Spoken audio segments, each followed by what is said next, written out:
Benvinguts a la història de la Copa Amèrica. Un serial impulsat per la Fundació Barcelona Capital Nàutica. Tots els secrets de la competició esportiva més antiga de la història. A la canya, Nacho Gómez Zarzuela.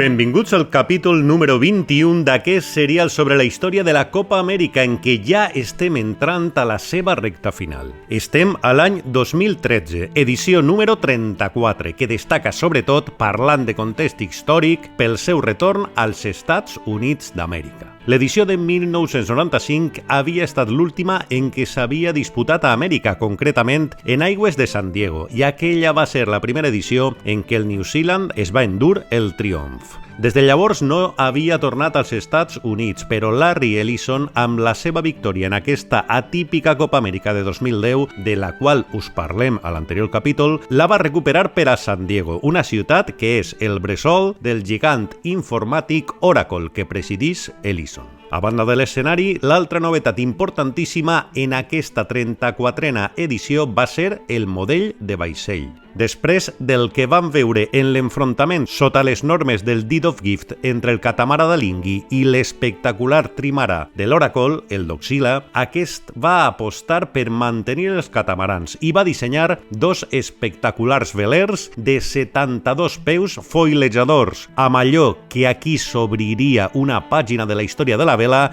que avui dia està en plena expansió. Ja sabeu que avui dia cal volar, si no, no estàs de moda. Per intentar arrabassar la gerra de les 100 guinees a l'Oracle nord-americà, es van inscriure al principi fins a 10 desafiadors, però només 3 arribarien a la Copa Louis Vuitton. L'Emirates Team New Zealand, l'Artemis Racing suec i el Luna Rossa italià. Pel camí es van quedar projectes molt diversos, com el Greencom italo-espanyol, que representava el Reial Club Nàutic de València, o el Mascalzone Latino, que havia estat el Challenger of Record, però que va haver de cedir l'honor a l'Artemis després de retirar-se per manca de pressupost. Hi ha també un fet luctuós, una de les notícies més tràgiques de la història de la Copa Amèrica, que va condicionar molt la competició a la prèvia de la seva celebració. El 9 de maig de 2013, una data que no se m'oblidarà mai perquè el 9 de maig és el meu aniversari i cada any em ve un record d'aquesta tràgica circumstància a la ment, va morir Andrew Simpson, tripulant de l'Artemis. En un entrenament va volcar amb els 72 peus d'Artemis, es va quedar atrapat sota el vaixell i no va poder sortir.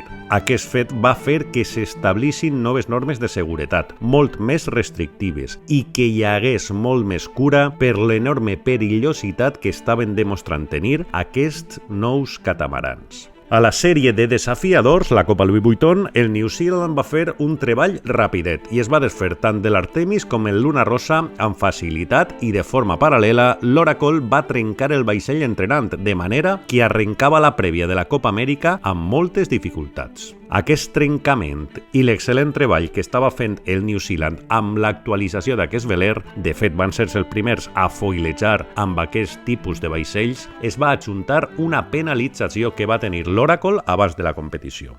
I és que el jurat de la Copa Amèrica va establir que els americans devien partir amb 2 punts de desavantatge perquè van fer trampes i els van agafar en els actes previs a la Copa, coneguts en aquesta ocasió com America's Cup World Series. Aquesta competició, aquests actes previs que es van navegar amb els models de 45 peus, que eren uns models pràcticament a escala dels grandiosos de 72, va recórrer diverses ciutats d'Europa i dels Estats Units, i en un d'aquests actes l'Oracle va posar pes de més al seu catamarà i el van enxampar per això, de manera que a la final el jurat va determinar que partien amb aquest desavantatge de 2 regates per començar la Copa Amèrica pròpiament dita.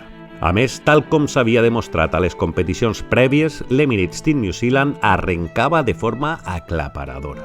A banda de tenir els 2 punts d'avantatge, a banda de no haver trencat el seu veler i a part de venir ben entrenat de la Copa Louis Vuitton, van demostrar ser molt més ràpids que el rival, sobretot en cenyida, i van arrencar amb 6 victòries a 0 d'avantatge.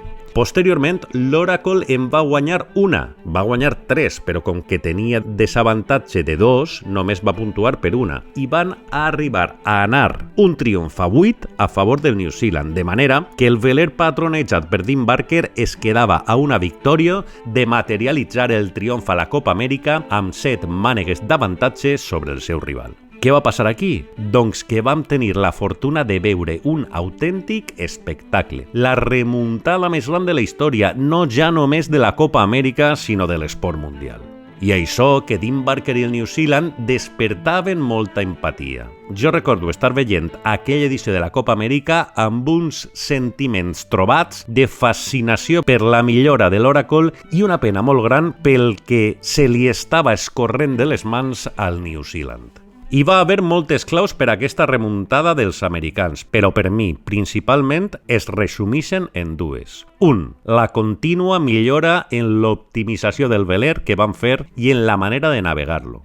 I la segona va ser un canvi clau a la tripulació. Va baixar del veler John Kostecki i va pujar al mateix Ben Ainslie, cosa que va donar una empenta als americans que va acabar arrodonint el rendiment de l'equip. I tot això va fer que es passés de l'1 a 8 a l'empat a 8 i tots dos velers es presentessin a la regata definitiva igualats a la taula. Però és clar, la inèrcia que portava Oracle era un argument incontestable per als kiwis que, malgrat començar l'última mànega liderant la prova, al final van acabar perdent-la i van permetre que Oracle s'emportés una victòria històrica. Tot això ha generat moltes teories de la conspiració posteriorment, que com era possible aquesta millora tan brutal, si hi hagués la possibilitat de que l'Oracle hagués fet servir algun truc o alguna arma de la qual la resta del món no ens haguéssim assabentat. Però bé, hem volgut incloure les declaracions d'algú que el va viure en primera persona des de les files de l'Oracle, com va ser Manolo Ruiz d'Elvira, a qui ja conegueu de capítols anteriors.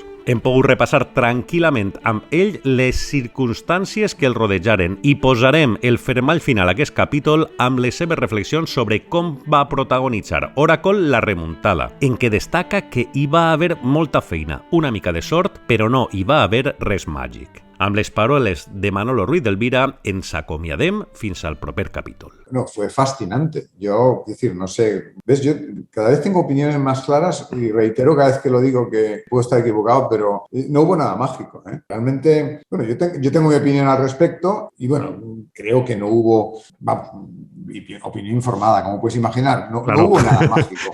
Estos barcos, claro, tienen una diferencia con otros y es que aquí los 6 grados de libertad cuentan, no solo uno. ¿Qué quiero decir con los 6 grados de libertad? Pues importan los equilibrios que se producen las fuerzas, pues no solo longitudinalmente, no solo arriba abajo, lateralmente, en giros, realmente toda posibilidad de movimiento del barco. Entonces, bueno, pues los foils van colocados en un lugar adecuado para que el barco sea controlable cuando vuela. Pero claro, eso hace que también la parte vertical de los foils, que son las orzas, estén colocadas ahí por narices. Y ese lugar no es el óptimo con el equilibrio con el plano bélico. Entonces, bueno, pues hay que valorar las dos cosas. Y yo creo que nosotros no valoramos suficientemente bien el tema. Sí. Y al final, pues el barco era un poco demasiado blando. A todo eso se sumó, bueno, pues que cuando tienes una sensación de que el barco no va tan bien como el otro en alguna circunstancia, pues empiezas a hacer tácticas más arriesgadas y la definición de táctica arriesgada es la que de cada 10 veces que la intentas solo sale 2. Si la intentas una vez a lo mejor sale, pero si la intentas 10 veces, 8 no te va a salir. Y bueno, pues se empezaron a sumar muchas cosas. Entonces ocurrieron 3 cosas. Una, el barco iba mejorando.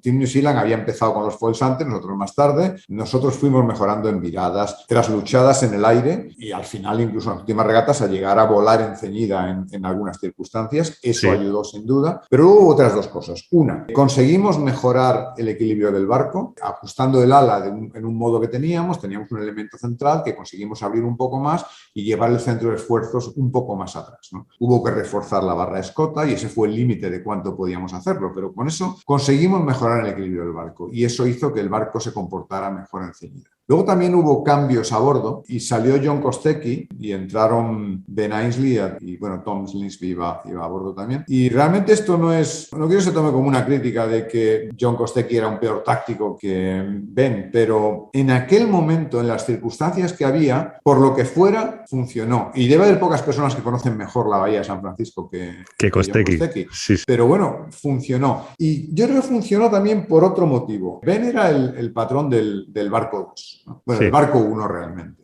Y entonces no estaba acostumbrado a navegar bajo las órdenes de Jimmy. Y no digo que Jimmy no es un dictador, pero hombre, Jimmy va mirando, quiere estar al tanto de todo, ¿no? Y entonces hubo una cosa que yo creo que Ben era capaz de hacer. Primero, se entendía muy bien con Tom Slingsby, entre los dos. Eran capaces de llevar muy bien, de forma unida, la táctica y la estrategia. Y yo creo que como Ben no se sentía tan, en el buen sentido, sometido o un poco bajo las órdenes de Jimmy, pues era capaz de decirle, Jimmy, coño, tú haz que el barco vaya rápido. Esto es metafórico, no digo que sea, ¿no? Dice, tú haz que vaya rápido el barco, que ya te diremos nosotros en qué dirección tienes que ir. O sea que preocúpate de lo tuyo, que nosotros nos preocupamos de lo nuestro, ¿no? Sí. Entonces, se estableció una muy buena dinámica a bordo y realmente, bueno, pues consiguieron que el barco fuera muy bien, fuera mejorando continuamente y, bueno, tomaron decisiones tácticas acertadas. También hay que decir que cuando el barco realmente empezó a ir más rápido, cuando tienes un barco que corre, los tácticos también son muy listos. O sea que aquí hay un mérito de todo.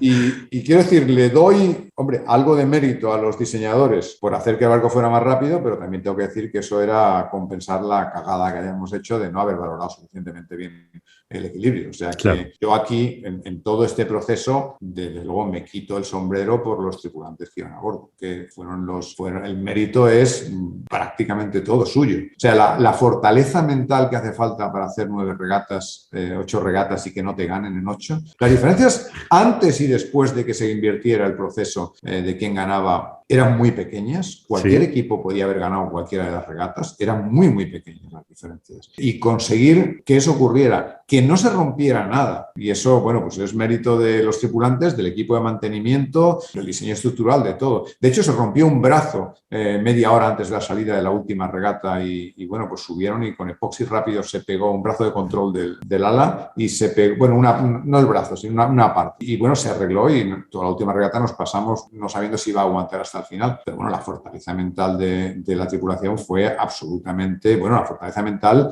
y la habilidad de no meter la pata ni en una cosa seria de una sola regata, ¿no? Hubo una época que estuvieron en YouTube tanto las regatas y me las bajé todas, luego desaparecieron, pero me las bajé como las ruedas de prensa. Y hubo una fantástica al principio cuando Tim Sealand iba ganando todavía 8-3, me parece. Y le preguntaron a Jimmy, dice, bueno, ¿y cómo puedes salir todos los días con la presión de que si pierdes ya has perdido, ¿no? Y Jimmy dijo, bueno, si te parece que eso es presión, ¿te imaginas cuál es la presión de salir todos los días diciendo iba ganando 8-2? ¿Te imaginas que pierdo esto al final?